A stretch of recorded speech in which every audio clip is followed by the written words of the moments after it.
Hindi man lang inasahan ng lalaking ito, na ang isang simpleng sticky note na basta na lang niya isinulat, ay may kapangyarihang magtaboy ng mga masasamang espiritu, kahit pa ang mga halimaw na hindi kinaya ng mga onmyoji.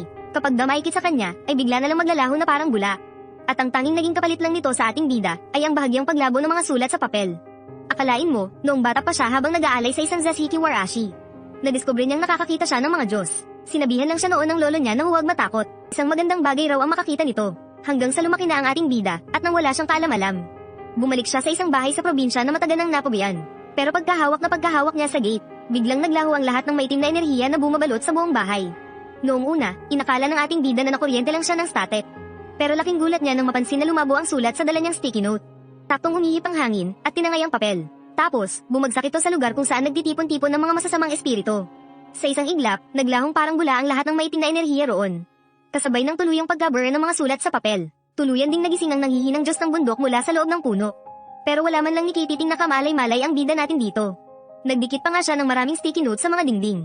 Tapos ay nagsimula na siyang maglinis sa buong bakuran. 2 taon nang walang nakatira sa bahay na ito. Kahit na may ilan ang sumubok na tumingin dito noon. Ewan ko ba, pero lahat sila ay umaalis din kagad nang walang dahilan.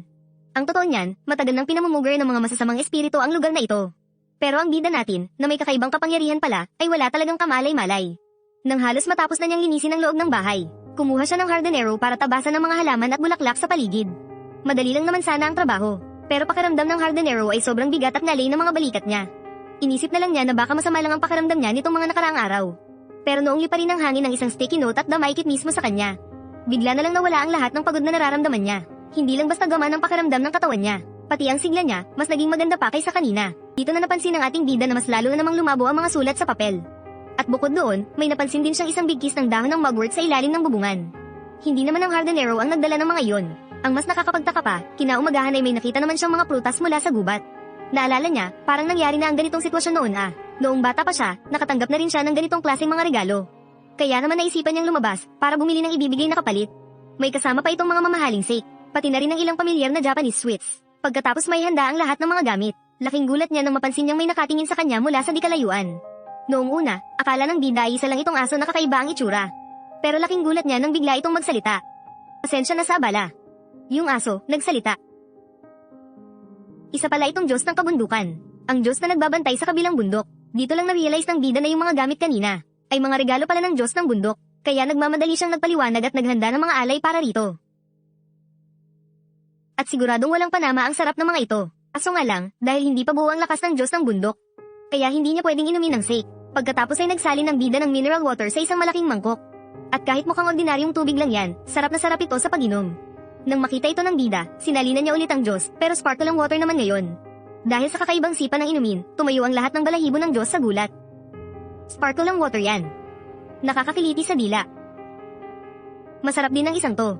Nang magpaliwanag ang Diyos ng bundok, doon lang nalaman ng bida na ang mga sinusulat niyang salita ay nakakataboy pala ng mga masasamang espiritu.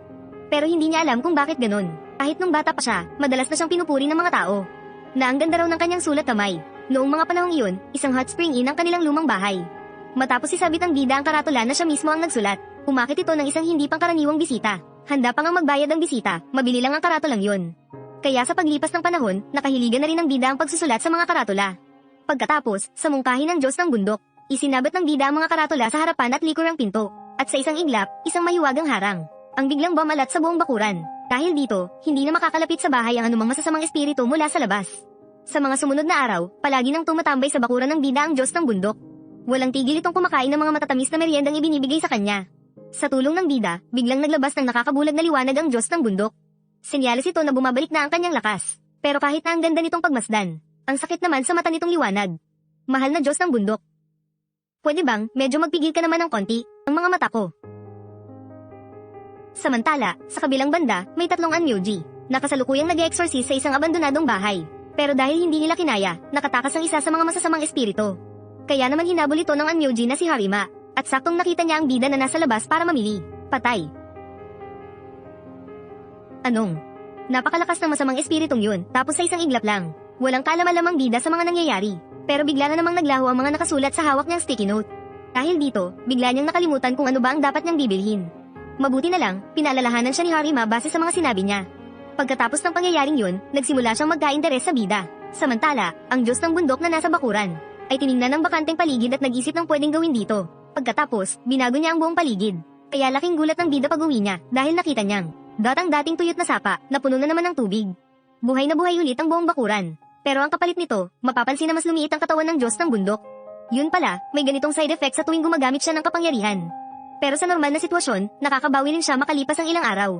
Akala ng bida, magiging maayos na ang kondisyon nito pagkakita niya ulit. Pero nagulat siya nang makitang mas lumiit pa lalo ang Diyos ng bundok kaysa dati. Nagtaka tuloy ang bida kung gaano karaming kapangyarihan ba ang ginamit nito. Lalo pa siyang nagulat nang biglang lumitaw ang 3 eksaktong kopya ng Marten. Ito pala ang mga ginawang clone ng Diyos ng bundok, pero bawat isa sa kanila, may kanya-kanyang pangalan at magkakaibang ugali. Pagkatapos, pinaghandaan sila ng bida ng honey cake. Tuwang-tuwa namang kumain ng mga maliliit na alaga. At pagkatapos makakain ng matamis ng Diyos ng bundok, bumalik na rin siya sa normal niyang anyo. Sakto namang dumating si Harima sa may pintuan ng bakuran. Agad niyang napansin na may kakaiba sa lugar na yon. Kaya pala hinanap ni Harima ang bida ay dahil sa nangyari nitong nakaraang 2 araw. Kung paano napatalsik agad ng bida ang isang napakalakas na masamang espiritu sa isang iglap. Sigurado siya na may hawak itong kakaibang gamit. Gustong bilhin ni Harima ang antang-antang na yon kahit gaano pa kamahal. Noong una, medyo nalito pa ang bida. Nalaman niya lang pagkatapos siyang paalalahanan ng Diyos ng bundok, na ang tinutukoy pala ni Harima ay ang sinusulatan niyang papel. Nagpaliwanag ang bida na isa lang itong ordinaryong listahan ng mga bibilhin. At dahil dyan, gulat na napanganga si Harima. Nang makita niyang mukhang hindi talaga naniniwala ang kaharap niya, wala nang nagawa ang bida kundi magsulat pa ng kahit ano. Pasensya na ha. Ano bang balak niyang isulat? Magsusulat nako, Mugwort sa Koromoki. Ayos ka lang ba? Kahit na bigla siyang nabulunan ng tubig, talagang napansin ni Harima na may mahiwagang kapangyarihan ng mga nakasulat dito. At dahil bigla ang nakapagsulat ng napakaraming salita ang bida, medyo nahilo siya at nagdilim ang paningin. Pagkatanggap sa sulat ng bida, naglabas ng malaking halaga ng pera si Harima bilang bayad. Gulat na gulat naman dito ang bida. Para kasi sa kanya, hindi naman ganun kahalaga ang sulat kamay niya. Pero dahil hindi siya manalo-nalo sa pagpipilit nito, napilitan na lang siyang tanggapin ito. Pero bilang ganti, gumuhit ang bida ng isang simbolo sa likod ng kamay ni Harima. Umaasa siyang makakatulong ito sa pagpapalis niya ng mga masasamang espiritu. Kaso, saktong-sakto namang nakatanggap ng tawag si Harima. Nasa malaking gulo ang kaibigan niyang Anmyoji. Isa itong dambuhalang masamang espiritu na 10 beses ang laki kaysa sa normal. Kahit magkampihan pa silang tatlo, wala silang binatbat dito.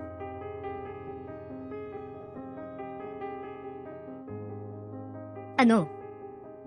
Niligtas lang naman ng lalaki nang hindi sinasadya ang isang mahiwagang pagong. Tapos ngayon, kahit sa simpleng paraffle lang sa tabi-tabi, nakakuha agad siya ng 100,000 premyo. Balak sana niyang ipambili ng mga kailangan nila sa bahay ang pera. Pero naging maswerteng mamimili pa siya ng tindahang iyon. Wala man lang siyang ginastos sa mga pinamili niya. Pati nga ang nanay niyang nasa malayo, nakatanggap din ng biyaya.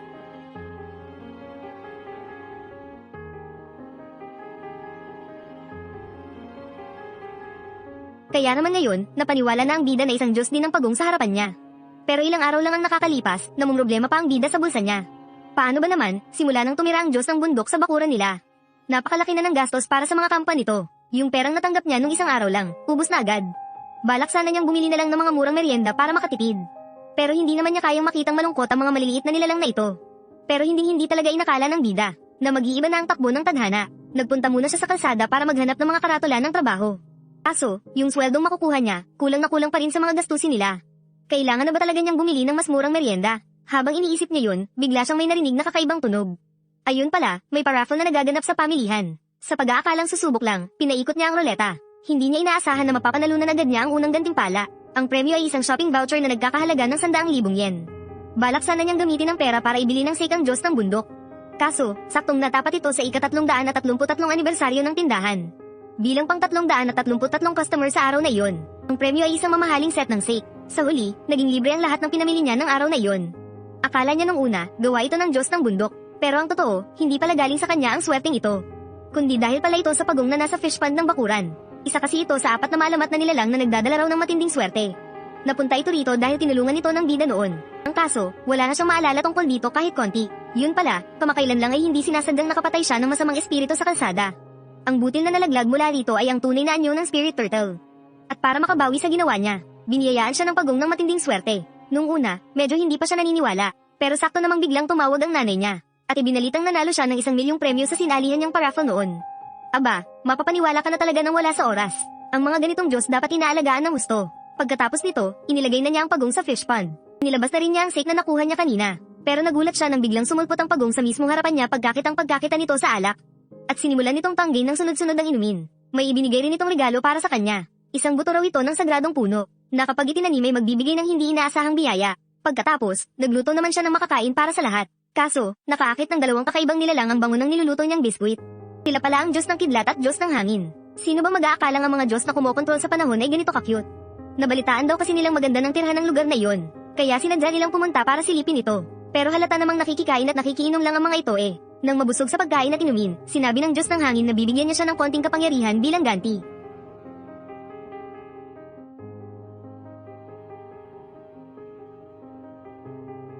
Teka, ano yung kanina? Gaya ng nakita mo, kapangyarihan niyo ng hangin. Kailangan mo lang isipin na gumagamit ka ng salamangka ng hangin. At maday gising na ang kapangyarihan mo. Pero dahil baguhan pa lang siya, mahinang hangin pa lang ang kaya niyang gawin. Kailangan pa niya itong ensayuhin ng maigi. Sa kabilang banda, ginagamit naman ni Harima ang iginuhit niyang disenyo para magtaboy ng masasamang espiritu. Pero malapit na ring maubos ang kapangyarihan nito. At konti na lang din ang natitirang sticky notes sa kamay niya. Panahon na para bumili ulit sa bida. Pero walang nakaisip na mapapansin din pala ito ni Ichijo na isa ring Anmyoji. Gusto niyang alamin kung saan nakuha ni Harima ang mga sticky notes na yon. Samantala, laking gulat ng bida nang makita niya na ang tinanim niyang buto ng sagradong puno ay naging isang maliit na puno ng nanmo. Dahil nag-aalala siyang baka kulang ito sa sustansya, sinadya pa talaga niya itong diligan. Tapos inilabas na niya ang kanyang mga gamit sa pag-akyat ng bundok. Balak niyang bumisita at magbigay galang sa bundok Hojo na binabantayan ng Diyos ng bundok. Akala niya noong una, maliit na bundok lang ito. Pero nangangalahati pa lang siya, sobrang pagod na siya.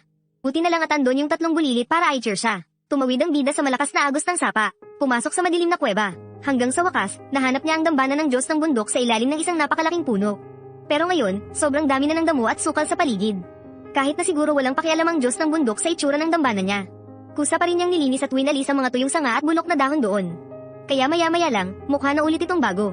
Kaso, kakalinis na lang at magpapahinga sana sandali, nang bigla siyang makarinig ng maingay na mga uwak sa malayo. Pagkarating ng bida kung saan nanggagaling ang ingay, nakita niya na isa pala itong napakalaking masamang espiritu. Pagkakita pa lang nito sa kanya, umatake agad ito ng mabilis.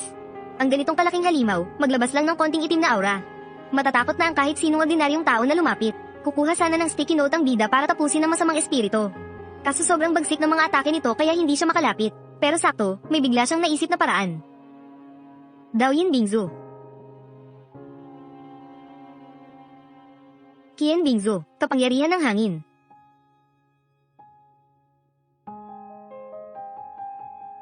Walang inaasahan na ang skill na turo ng Diyos ng hangin ay magagamit niya sa ganitong sitwasyon. Tapos, ang nahulog na perlas mula sa espiritu ay naging isang kakaibang nilalang. Hindi pa nga nakakabati ang bida. Nagising ito at bigla na lang tumakbo palayo. Nalaman ng Diyos ng bundok na naiwan lang sa bahay ang nangyari mula sa bida. Pinasalamatan muna siya nito sa paglilinis ng dambana. Pero tikom ang bibig nito tungkol sa kakaibang nilalang. Maya-maya, biglang sinabi ng espiritong pagong na may tao sa labas ng pinto. Pagbukas niya ng pinto, akala niya yun ay yung nilalang na niligtas niya sa bundok. Kaso, ibang-iba ang itsura nito. Yun pala, itong nilalang na tinatawag na Yinglong ay isa ring sagradong hayop katulad ng spirit turtle. Lumipad ito sa ilalim ng puno ng nanmo na matagal nang tumigil sa paglaki at saka malakas na umungal. Pagkatapos noon, bigla na lang binalot ng makakapal na ulap ang buong kalangitan. Habang patak-patak na umuulan sa buong bakuran, mabilis na lumago ang puno ng nanmo sa harap mismo ng kanilang mga mata. Sa isang iglap lang, naging isa itong napakalaking puno. Dahil dito, nadagdagan na naman ng isang Diyos ang bakuran ng bida. Ang totoo niyan, ang bida rin ang mismong nagligtas kay Yinglong. Ang simbolong iginuhit niya noon sa kamay ni Harima, ang siyang tumapos sa masamang espiritu na lumamon kay Yinglong. Kaya naman, nailigtas si Yinglong mula rito. Kahit na si Harima ang pangunahing lumaban, sa bida pa rin ibinigay ni Yinglong ang lahat ng kredito. Tamang-tama naman na naubos na rin ang mga papel na ginagamit ni Harima. Kaya sa pagkakataong ito, humingi ulit siya ng ilang sticky notes. Pero, iba na ngayon kumpara noon. Gusto nang palitan ni Harima ang simbolo sa likod ng kamay niya ng sarili nilang family crest. Mas malakas kasi ang epekto ng simbolong ito kaysa sa mga piraso ng papel at mas matagal pa itong magagamit.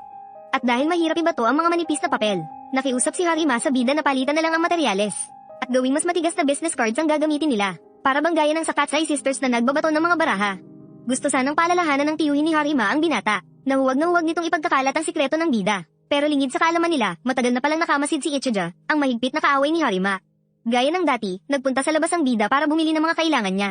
Tapos bigla na lang siyang sinadya na banggi ni Harima. Sa mabilis na pagdaan na iyon, palihim itong nag-iwan ng isang maliit na papel sa katawan ng bida. Hindi talaga inakala ng bida, na sunod-sunod na maakit ang mga Diyos para tumira sa mismong bakuran niya. Una ay ang spirit turtle na nagbibigay ng walang katapusang swerte. Tapos ngayon naman ay ang Kirin na kayang ibigay sa kanya ang kontrol sa buong mundo. Kaso nga lang, wala naman talaga siyang interes na pagharian ng mundo. Kaya ang ginagawa na lang ng Kirin araw-araw ay dalhan siya ng mga prutas at kung ano-ano pa.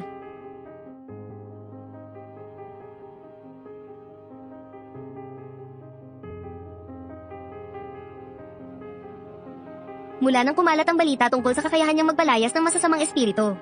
Hindi lang mga Diyos ang laging nagpupunta sa kanya, maging ang mga Anmyoji na tao ay naging gaaman at pinagnasaan ang mga kakayahan niya. Katulad na lang ni Ichija, na talagang pinuntahan pa siya sa sarili niyang bahay. At saka walang galang na sumigaw para palabasin ang bida. Nang makita nitong wala man lang niya ng ingay sa loob, akma pa sana niyang sisirain ang pinto. Pero hindi niya alam, ang tandang desisyong ito, ang muntik nang magsadlak sa kanya sa walang hanggang kapahamakan. Ngayon, nakapasok na si Ichija sa isang napakakaibang dimensyon. Biglang naglaho ang lahat sa paligid. Napalitan nito ng isang madilim at nakakapangilabot na lugar. Dahil sa takot, nagkukumahog siyang tumakbo paatras para makatakas. Pero hindi inaasahang napatid siya sa isang baging na bigla na lang tumubo.